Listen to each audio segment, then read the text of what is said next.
Ang programang ito ay rated SPG. Striktong patnubay at gabay ng magulang ang kailangan. Maaaring may masiselang tema, lengguwahe, karahasan, sexual, horror o droga na hindi angkop sa mga bata.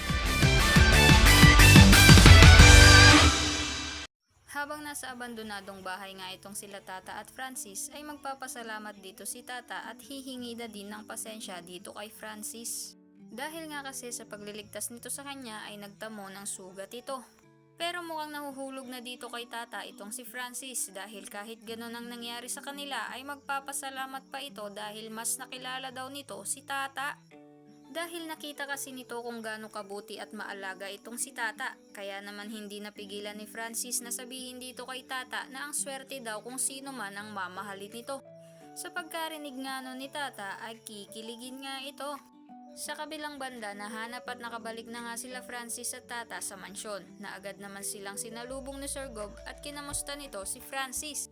Dagdag pa nito na buti daw ay minor injury lang ang nangyari dito dahil sobrang nag-alala daw ang masungit nitong nanay na si Margaret. Kaya naman nang malaman na maayos naman pala ang lagay ni Francis ay agad sasabihin dito ni Margaret na mabuti naman daw at hindi nito pwedeng mamiss ang meeting nito sa mga investors nila. Nasa ganoong pag-uusap nga sila nang biglang bubulahaw ng iyak itong si Julius. Matatarantang tatanungin naman ni Margaret ang yaya nito na anong nangyari. Masasabi nga nito na kagabi pa daw kasi nito hinahanap ang Kuya Francis nito. Agad naman itong nilapitan ni Tata at nagulat nga sila Margaret at Sir Gob dahil mabilis na napatahan iyon ni Tata.